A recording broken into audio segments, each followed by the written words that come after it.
सिंगार संस्कार संस्कार संस्कार संस्कार रिश्तों की बुनियाद है जिस घर में आबाद है अपने जनों का प्यार संस्कार संस्कार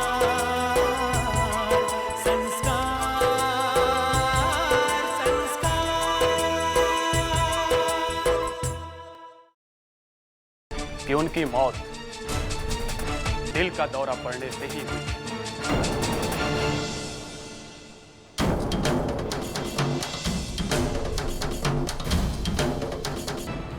आपने जान ली है भाई साहब। पिछले 2 साल से उन्हें धीरे धीरे जहर दे रहे थे आप। अब जो भी मेरे और प्रॉपर्टी के बीच आएगा ना, मैं उसका वही असर करूंगा जो मैंने भाई साहब के साथ किया। कल जब वकील आके वसीयत पढ़ेगा और सब कुछ मेरे हाथ में आ जाएगा तो मैं रवि और उस लड़की को घर से बाहर निकलने का रास्ता दिखाऊंगी। शर्त यह है कि चाहे सारी जायदाद आप लोगों में बांट दी गई हो, लेकिन आप सब लोगों पर नजर रखेंगी मिसेस नंदिनी आहूजा।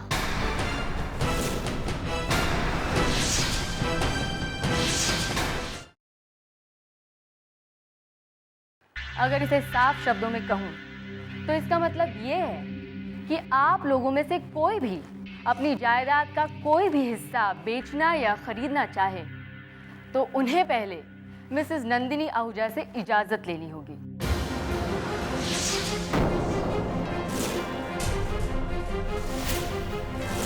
अपने एक एक पैसे का हिसाब आपको मिसेस नंदिनी आहूजा को देना होगा। इतना ही नहीं, कोई भी बिजनेस डील या कोई भी बड़ा फैसला मिसेस नंदिनी आहूजा की सहमति से ही लिया जाएगा।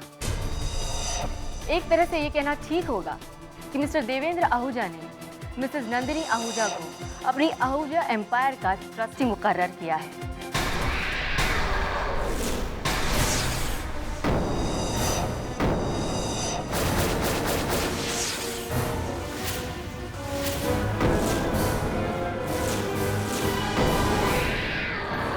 अरे बकवास है ये। भाई साहब ऐसी फिल्म बना ही नहीं सकता। मुझे मैं तो कहूं इन लोगों की साजिश है, साजिश।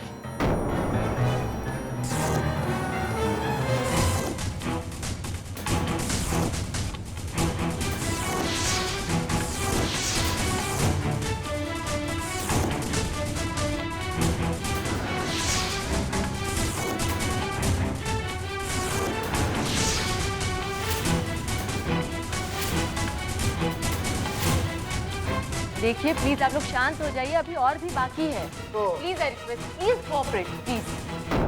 बैठिए। बोलो बोलो जल्दी बोलो। बाकी भाभी बोलिए। इस वसीयतनामे के मुताबिक लक्ष्मीबाई को एक फार्म हाउस मिलता है जो पुणे के करीब है,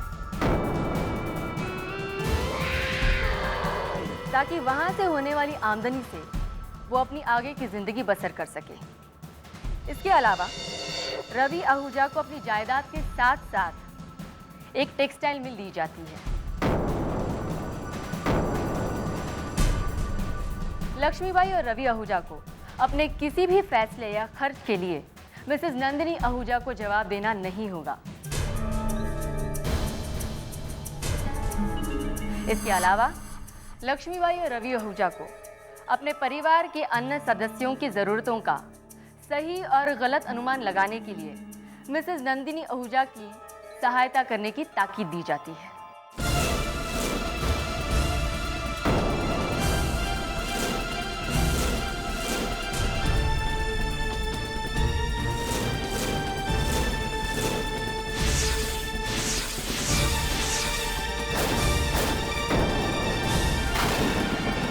नहीं, मैं इस वसीयत को नहीं मानती। और वैसे भी ये शर्त कभी भी वसीयत का हिस्सा नहीं थी। ये वसीयत मेरे सामने बनी थी। 2 महीने पहले। वाह, क्या खेल रचा है तुमने और रवि ने मिलकर कि सब कुछ हमें मिल तो जाए लेकिन फिर भी हमारे हाथ बांध दिए जाए। तुम्हें एक अनजान लड़की को मैं मिसेस अनुराधा आहूजा हिसाब देगी, उससे इजाजत मांगेगी? नहीं, मुझे भी मंजूर नहीं है। अपने ही घर में मोहताज होकर जीना मुझे हरगिज मंजूर नहीं है, हरगिज नहीं। सब बकवास है, सब कुछ।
धोखा दिया आपने मुझे, धोखेबाज हैं आप।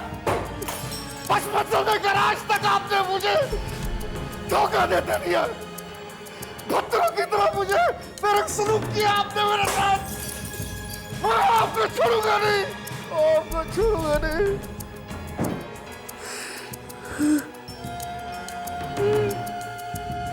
कुछ नहीं बचा मेरे हाथ में, कुछ नहीं। पत्थर जैसी हालत आ गई, धोखा दिया। धोखेबाज, मैं आपको छोड़ू, माफ नहीं करूंगा। धोखेबाज। संभालिए अपने आप को। क्या संभालूं मैं अपने आप को? जिस उम्मीद को लेकर मैं आज तक जी रहा था, उसी उम्मीद खाक में मिल गई। क्या संभालूं मैं अपने आप को?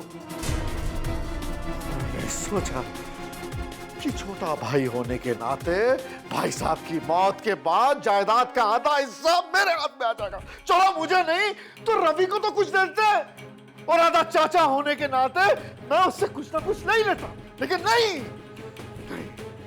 वो 2 दिन की घर में आई हुई लड़की, क्या नाम है उसका, नंदिनी, उसको सब कुछ दे दिया और साथ में शर्त भी रख दी कि हाथ में मिठाई का कटोरा ले लो ताकि आप खा नहीं सको और लालच में जिंदगी भर जीते रहो। नहीं, अरे भाई साहब ने उस रात को मरने से पहले मुझसे कहा था, ओए सतपाल मेरे भरा, जब भी इस घर में वसीयत पड़ी जाएगी ना तू निराश नहीं होगा। लेकिन मरने के बाद उस आदमी ने मुझे अपमानित किया, इस तरह अपमान किया उसने मुझे। रहने भी दीजिए ना, वैसे भी हमारा क्या था, कुछ भी नहीं। सब कुछ भाई साहब का ही था। भाई साहब की मर्जी, उन्होंने जिसको देना था उनको दे दिया। अब इस तरह परेशान होने से क्या फायदा? तू चुप कर, चुप कर तू। नहीं, मैं ये होने नहीं दूंगा, मैं हर किसी नहीं होने दूंगा, हर किसी नहीं।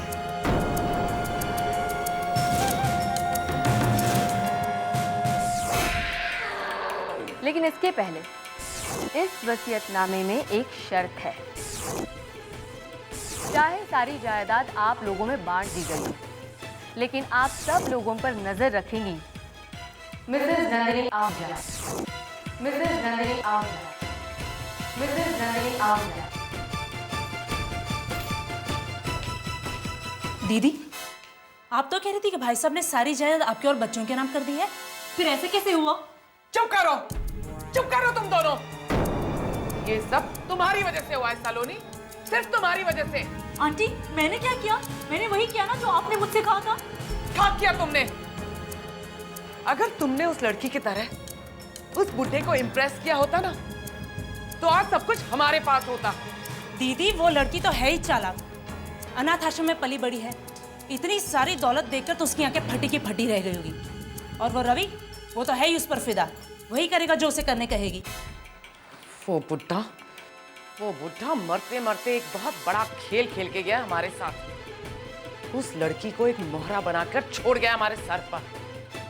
कहने को तो सब कुछ हमारा है, लेकिन हमारे पास कुछ भी नहीं है।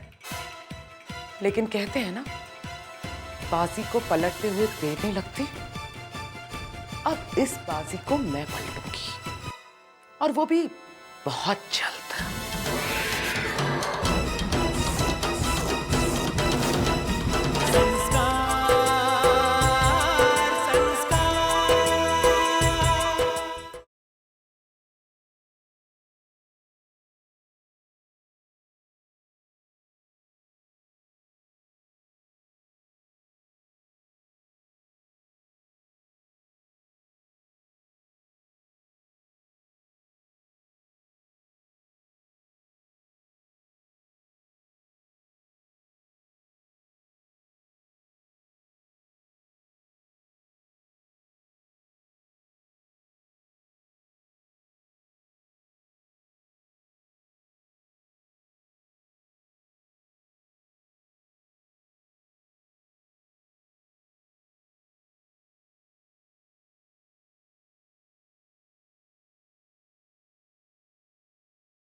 लक्ष्मी आए? क्या सोच रही? देख ना सुन भाई, इंसान को जीने के लिए क्या चाहिए? 2 वक्त की रोटी, तन ढकने के लिए 4 कपड़ा और सर पे छत। सब कुछ तो है मेरे पास। फिर बड़े साहब ने मेरे लिए इतना बड़ा फार्म हाउस। नहीं सुन भाई, मुझे ये सब कुछ नहीं चाहिए था। मुझे तो मेरे बड़े साहब का आशीर्वाद चाहिए था, लेकिन वही छोड़कर चले गए। ठीक कह रही है लक्ष्मी आई। जब बाबूजी ने मुझे इस घर की जिम्मेदारी लेने के लिए कहा था, तब मुझे वो बात समझ में नहीं आई थी। लेकिन आज वो सब पर नजर रखने के लिए कहकर चले तो गए, लेकिन इस घर में सब मुझे अपना दुश्मन समझते हैं। सही कहा तुमने दुश्मन तो बना लिया है। क्यों? हथिया लिया ना फार्म हाउस। तुम दोनों ही वैसे यहाँ खड़े खड़े क्या बातें कर रही थी कि और कौन कौन सी चीज हथियाई जाए। तुम लोगों ने सोचा होगा कि क्यों ना बहती गंगा में हम भी अपने हाथ धो लें। लेकिन मेरी एक बात कान खोल के सुन लेना, मेरा नाम भी अनुराधा आहूजा है। मैं देखती हूँ तुम दोनों का ये सपना कैसे पूरा होता है।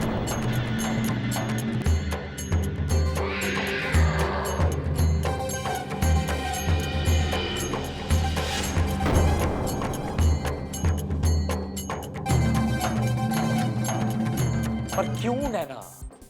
यही बात तो मेरी समझ में नहीं आ रही कि क्यों अपना सब कुछ बाबूजी ने नंदिनी के नाम क्यों कर दिया। रवि, ये बात तो मेरी भी समझ में नहीं आ रही। और मैंने ही तो सबके सामने वसीयत खोली और पढ़ी थी। लेकिन I am sure Ravi, uncle ने जो भी किया सोच समझ कर किया होगा। सोच समझ के किया होगा। हाँ, बाबूजी ने सब कुछ सोच समझ के ही किया होगा।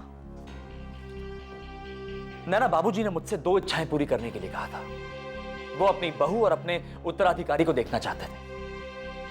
नंदिनी के रूप में बाबूजी को अपनी बहू तो मिल गई, लेकिन नैना, बाबूजी के इस फैसले से मेरे घर में तूफान आ गया होगा। रवि, अब जो भी हो, इस वक्त तुम्हें नंदिनी का साथ देना होगा। मुझे डर है कहीं तुम्हारे घर वाले नंदिनी को परेशान करना ना शुरू कर दें। You have no clue what I'm feeling right now, नैना। तुम्हें जरा सा भी अंदाजा नहीं है कि मैं कितना गिल्टी महसूस कर रहा हूं। इस समय मैं खुद को नंदिनी का दोषी मानता हूं, नैना। सोचो ना, मैंने उस लड़की के साथ क्या किया। उसकी याददाश्त खोने का फायदा उठाया, उसे बहू बना के अपने घर में ले आया। मेरी मां, सलोनी, मेरी बहनें, इन सभी के ताने नंदिनी को सुनने पड़े। और जो बची कुछ कसर थी वो बाबूजी ने पूरी कर दी, वसीयत नंदिनी के नाम करके।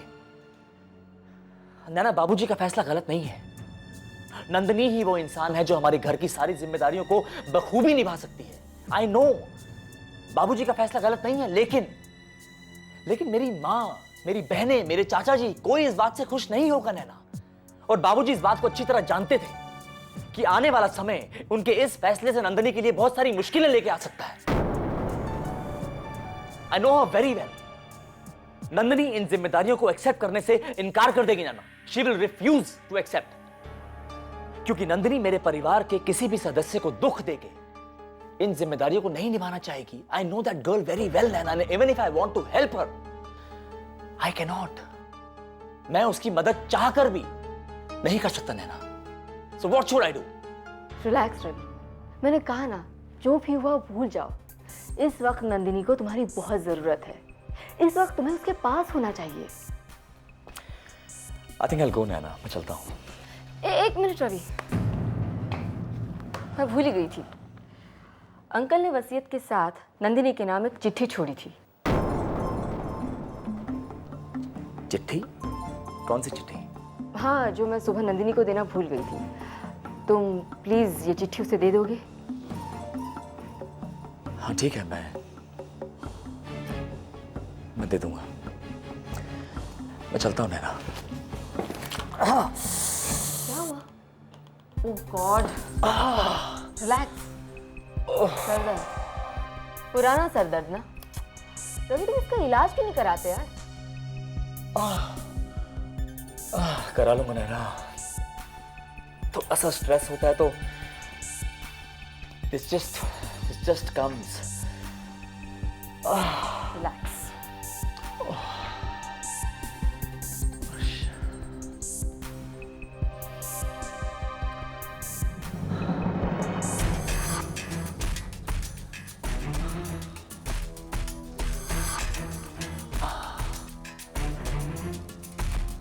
Are you feeling better now?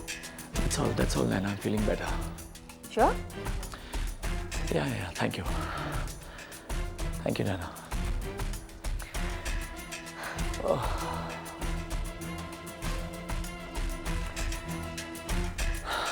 Sure you're okay?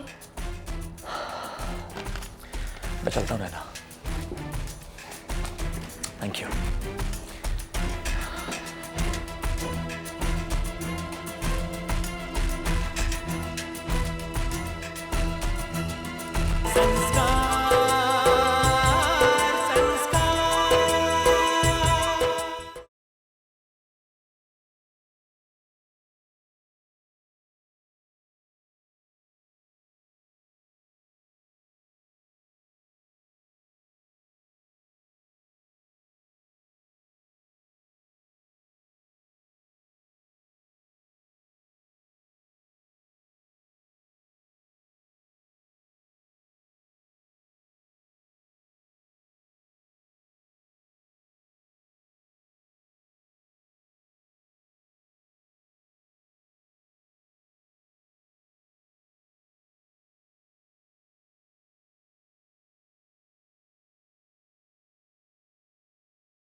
संस्कार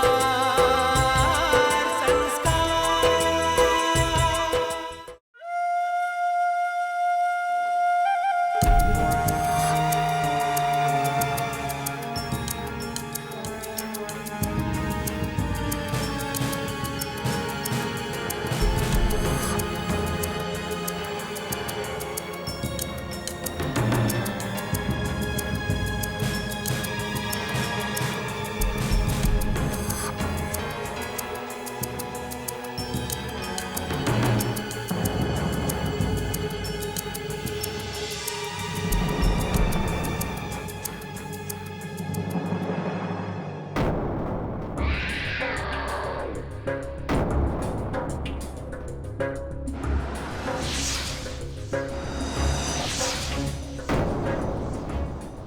मेरे कमरे में? परजाई जी, आपने यहां आने की क्यों तकलीफ की? देखो सतपाल, हम दोनों की मंजिल एक ही है, जायदाद। जायदाद? परजाई जी, अब जायदाद को लेकर क्या फायदा? मैं तो उसी दिन कंगाल हो गया था जिस दिन मेरा भरा। सतपाल, अगर तुम अपनी ये एक्टिंग करना बंद करो ना, तो मैं तुमसे काम की बात करना चाहती हूँ। बोलिए। देखो सतपाल, जायदाद तो हमें मिल चुकी है, लेकिन हर बात के लिए हमें उस लड़की के सामने हाथ फैलाना पड़ता है। ये मुझे मंजूर नहीं है। यहाँ हम दोनों अपनी किस्मत को रो रहे हैं, और वहां वो लड़की बैठकर ये सोच रही होगी कि इस करोड़ों की जायदाद को किस तरह से उड़ाया जाए।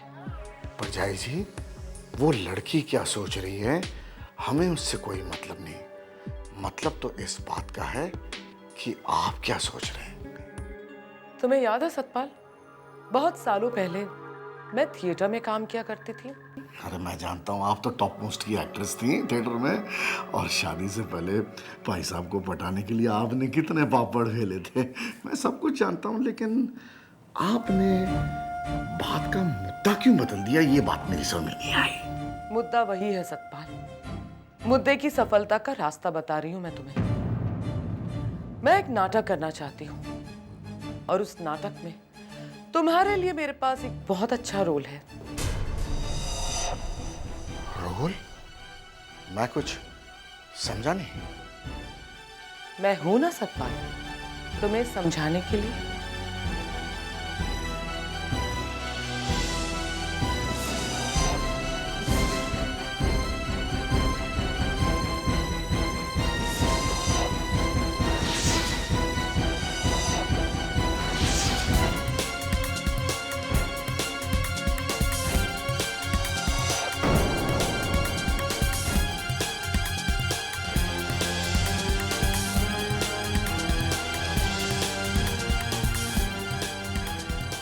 समझ गए ना देवर जी? समझ गया परजाई जी, समझ गया।